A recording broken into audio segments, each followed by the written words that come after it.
Hello, my name is Ricci Levy, and I'm the president and CEO of the Woodhull Freedom Foundation. I've been speaking in public forums for about 30 years. I've offered testimony, sales presentations, workshops, and trainings. And I still get nervous every single time. I can tell you that the better prepared I am, the less nervous I am, but I'm still nervous. A very long time ago, when I was in corporate America, I had a stand-in for my boss to give a presentation. I thought it was to about 250 people. I wasn't nervous about the material. I knew the material. I had prepared it for him. When we got from Philly to New York and they took us into what I thought was a small meeting room that turned out to be a giant hotel ballroom, I have to tell you, I thought I was going to faint. It felt like it took a year to walk to the front of the room. And when I looked out, I saw what I'm sure was thousands of faces. It wasn't, but it felt like it to me. Now, on the ride from Philly to New York, I had added my name to the presentation. I put down, my name is Ricci Levy, and I'm the senior vice president, blah, blah, blah, blah, blah. The person I was traveling with thought that was silly, but I put it there just in case. So I looked out at this room. My heart was pounding. I couldn't even draw breath. And I just took a breath and I said to the audience, I wrote down my name so I wouldn't forget to tell you. And it turns out that's a really good thing, because I thought I was only speaking to a handful of you. And looking at you today, I'm so nervous. I would not have remembered my name any other way. And then I went on to introduce myself. But the audience laughed. I had them, they were engaged. Now I was a human being to them. So I learned that for me, humor is a good way to engage my audience. Sometimes, though, it's not appropriate. I wouldn't use humor if I was telling a very funny story, but not a very funny story, a very scary story or a terrible story. But you have to learn what works for you as a way to engage your audience. That's part of what we'll be talking about today. You all have a story. You have a voice. And that's really all you need to engage someone and move them in a way that advances your agenda or your goals. We call that putting your best foot forward in the most impactful way, or using it to kick ass. We'll be talking about how to prepare what you're going to say, how you're going to present it, and how to make sure you engage your audience and give them something to do. Kick their asses into gear. Let me share something with you before we start. I'm nervous about today's program. Why? I have a lot of reasons. I don't want to let anybody down. I don't want to bore anyone. I want to be helpful. I want what I say to help someone better their own presentations. And I don't want to screw up. When I'm nervous, I notice that I blink a lot. I've seen it on recordings. Now, I do have to tell you, I'm the only one who notices this, but I know it's there. And to me, I look like I'm blinking out some SOS message to viewers. Nobody else sees it, but I know it's there. The most seasoned performer, presenter, artist gets nervous. It's what we do with that nervous energy that we're going to talk about today. So let's go to the very beginning, before you even start preparing what you're going to say. Consider, who is your audience? Use language that'll invite the audience to hear what you're saying or the story you're telling. Follow the adage of KISS, K-I-S-S, which stands for keep it simple and straightforward. Aim for the lowest level in the room. Make your language accessible Don't use initials or acronyms. Nobody likes to feel ignorant or excluded from a conversation. Include them. Just talk to them the way you might talk to me. Consider whether what you're going to say is just going to be written or if it's also going to be spoken, or one or the other. There's a difference between written pieces and spoken pieces. What is the goal of what you're going to share? Is it about an issue? Is it asking for an action? Is it telling your personal story? Is it a combination? What do you hope to accomplish when you shared whatever it is you're going to say? Keep that goal in mind throughout the whole process. This one's so hard for me. Apply discipline. I wander all over the place when I'm speaking, unless I've written down what I want to say. I may not follow it exactly, but I need to write it down. Too many details in a story. The research shows that people disengage. They start looking at their phone, they answer email, maybe they play solitaire, they disengage. Your job is not just to tell your story, it's to tell your story in a way that people can relate to and engage with. Keep it short. So before you write it, reflect on it. Take time to understand the key points of your story. Remember, I said key points. Reflect on the emotions, the challenges, the growth you experienced. Organize your thoughts so that you can present a coherent narrative. Maybe make an outline. Identify the purpose. Clarify the purpose of sharing your story. Are you looking to raise awareness, inspire others, seek support? Understanding your goal helps you tailor your presentation. Know your audience. Who's going to be listening to what you have to say? Understand their background, their interests, their potential emotional reactions to better connect with them. I told a story at the summit. I often spoke at Woodhull's Sexual Freedom Summit. I knew my audience. I knew the things I could say to them. I knew how they would react to personal stories or to calls for advocacy. Take the time to research. If you're talking to a reporter, go read something they wrote so that you know if you're really with someone friendly or if you're with somebody who may have a stand on an issue that matters to you that doesn't coincide with yours. Then you're going to craft a compelling narrative. So what does that look like? Well, generally it has a clear beginning, middle, and end. So you want to engage the audience by including vivid details, relevant anecdotes, and moments of reflection. Tell them what you're going to do it, and tell them what you did. Make your ask.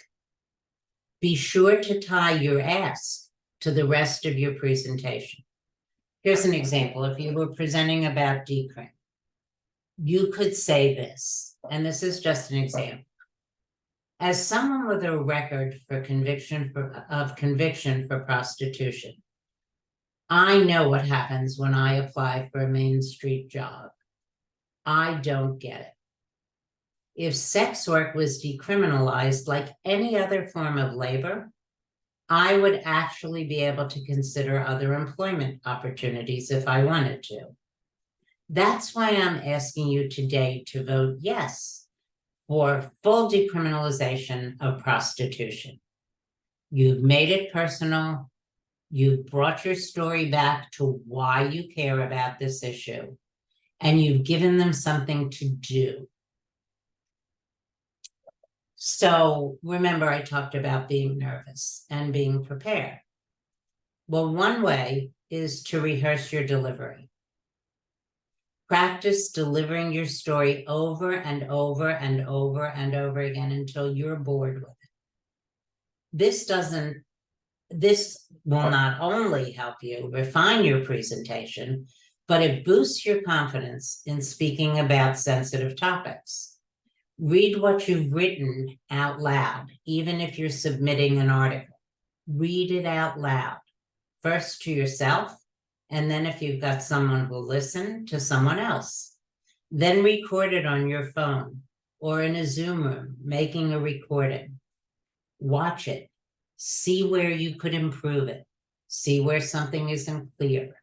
See if you're just running on one word to the other without pausing for punctuation and using words that are 12 letters long.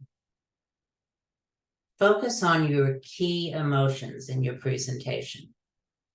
Talk about the emotions that are under the story you're telling. If you're authentic and vulnerable, you create a deeper connection with your audience. Back to Woodhull Sexual Freedom Summit, at an event called Bedpost Confessions, I once shared a story, a very personal story, about growing up as a fat person. And one of the stories I shared was one of the most embarrassing things I can remember from engaging in anything sexual.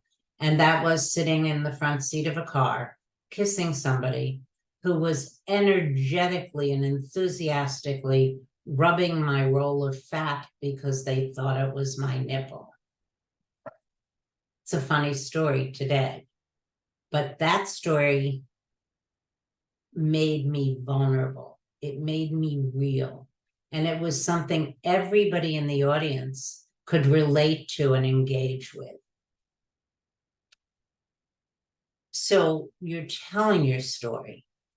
Sometimes you don't get to just talk like I'm doing here. Sometimes you have reactions from the audience. Anticipate that might happen and be prepared. Think about sound bites. So how will you handle their reactions? You might say, thank you for sharing how you feel, and move on to the next person. You might say, I need to give that some thought. I'd like to get back to you. Please make sure I have your email information. You don't have to answer every single question. Somebody once shared with me that I had the right to remain silent. It remained to be seen if I had the ability. You have the right not to respond. Don't get nervous. Control the narrative. Have a support system at whatever you're doing. Have somebody who's at an event or with you when you're talking to someone, or have them be available to you before and after your presentation. Before you start, practice relaxing yourself. You don't want people to empathize with how terrified you are. You want them to hear your story and what action you want them to take. So take some deep breaths. Relax. Try not to take any medications that make you lifty. I've made that mistake from time to time.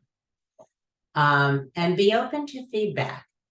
So I always ask, after I've done a presentation, I always ask what I could have done better. Be open to feedback from people you trust. Constructive criticism helps you improve your storytelling skills. So remember that sharing your personal story is a courageous act. It really is. And your vulnerability may inspire and resonate with others. By preparing thoroughly and being authentic, you can have a meaningful impact on your audience. So now you've written it, you've prepared, you're ready to share with the world. Let's assume for just this next part that this is a recording of some kind you've prepared for. So you're going to start by testing your equipment. Check your microphone, check your camera. Check your internet connection. Make sure everything is working the way you want it to. If it's possible, choose a quiet and well-lit space. Make sure your surroundings are free from distractions and have adequate lighting. Practice. Talked about it before. Rehearse your entire presentation multiple times. Practice speaking clearly and at a comfortable pace. I sometimes write the word pause in my notes so that I'll remember to take a deep breath and give the audience a chance to take their deep breath. If you're going to be reading your presentation, pull it up on your screen. You don't need to see yourself in the Zoom room, and unless this is a live session, you don't need to see who else is there. Put your presentation front and center so that you can focus on your camera. Practice spending as much time as you can looking at the camera rather than your notes. Time yourself. Make sure your presentation is the amount of time that was allotted. They say that sharing a personal story shouldn't go any more than 5 minutes. If it's an incredibly emotional story, you could squeeze out a little more time, but you want to be as disciplined as possible. If you rehearse enough with yourself, you start to sound like you're telling a story instead of making a presentation. So check your appearance too. You want to dress appropriately for the topic and for your audience. You don't want to wear distracting colors or patterns. You can dress for the job you want is a great saying. Don't let your clothes or the space you're in distract the listener. At a minimum, put on a dark turtleneck like I've done here. Make sure your hair is tidy looking. Mine always fails that test. And here's a pro tip. If you're not wearing anything below your turtleneck, remember not to stand up on a Zoom call. So let me just share a quick story with you about dressing appropriately. During COVID, I got in the habit of not getting dressed. I think many of us did. I had house dresses and flannel nightgowns, and although I did pull on a top like the one I'm wearing today, and yes, I am actually dressed, I often did my calls in a house dress or the nightgown. So one day, I just didn't want to put on my turtleneck. I had on a blue flannel nightgown, and it had a little row of ruffle here, and it was a high collar, and it had a little ruffle here. And I thought it could get by as a comfy winter shirt. After this pretty long call with a lot of people, Mandy texted me, and she said, "You do realize everyone knows that was a nightgown, right? Dress appropriately. It'll save you a lot of oh my gods later. Take the time to at least pull on that top." Now you can set your virtual background. I've blurred mine. Look on the recording you make on that test recording and see what the space around you looks like. Make sure your closets are closed. If you're recording from a bedroom, make sure the bed is made, if that's possible. Pick a virtual background, there are many of them, and hide your real surroundings. If you choose a virtual background, choose one that's relevant to what you're going to say. I like libraries. I don't know, it always makes me feel like a scholar. You want to eliminate any distractions before you start talking. You don't want that little window coming across your screen that says you have messages or you have mail, and you certainly don't want text messages coming in or phone calls while you're giving your presentation. So silence or turn off your devices. Close any unnecessary programs on your computer. Focus just on what you're going to say. Have a backup plan too, just in case all of my technology is haunted. That's an accepted fact. and it does bizarre things at bizarre, important times. My backup plan is to shift to my phone. It's not as good, it's not as great, but at least I don't have to miss the entire program. Now, if you're going to do Q&A, and you don't have to, but if you are, anticipate potential questions and prepare thoughtful answers. This is where some of those talking points might come in. You can also prepare questions you don't want to answer. And you can just say, I really would prefer not to answer that right now. So before your presentation starts, record a test run. Do it with a friend or a colleague to get feedback on your presentation and ensure that everything's working as expected. So stay relaxed. I know that's ridiculous. I can't ever do it, but try. On the day of the recording, take a few deep breaths to calm your nerves, present confidently, and practice smiling. Even if you're scared, practice smiling. There's all kinds of research. If you smile at people, they smile back at you. You want people to engage with you in as many ways as possible. So if you follow all these steps, and I'm happy to circulate a document afterward, you'd be well prepared to deliver a compelling and professional recording. Be yourself as much as you can and engage with your audience. But what if you're doing a live presentation? What if you're standing in front of a staffer? And what's different there?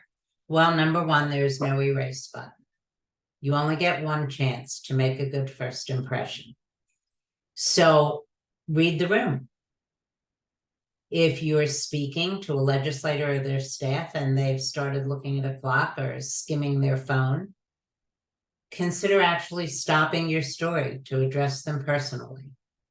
A snarky comment might be, let me ask you a question. Do you personally believe that I should have lost custody of my children because I get paid to have sex the same way you get paid to work here? That will get their attention. But you might want to think about other interrupt to refocus questions you could ask. Maybe some that are less in your face than my example. Be prepared to use them. Practice them. They won't be in your script.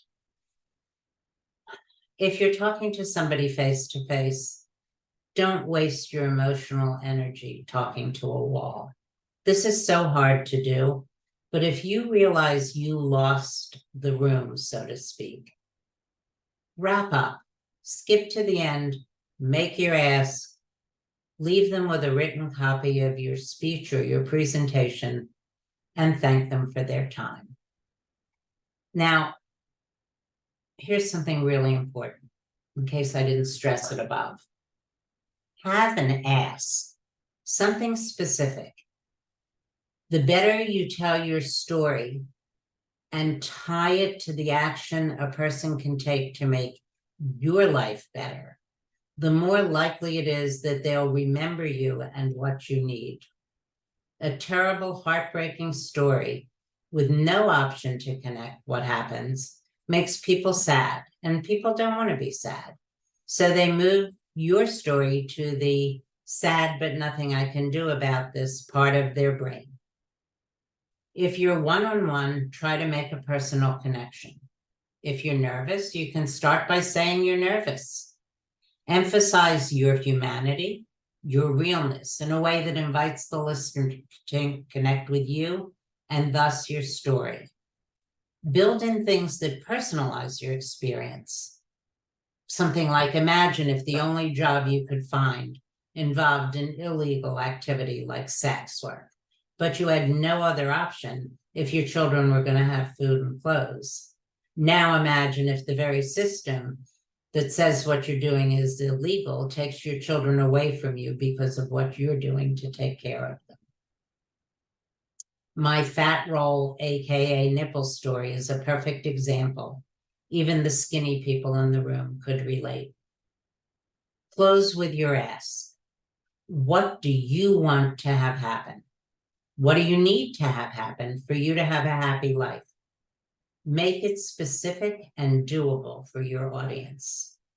We've talked today, or rather I've talked, about how to prepare and how to put your best foot forward and use it to kick some ass into gear. Does anyone have any questions?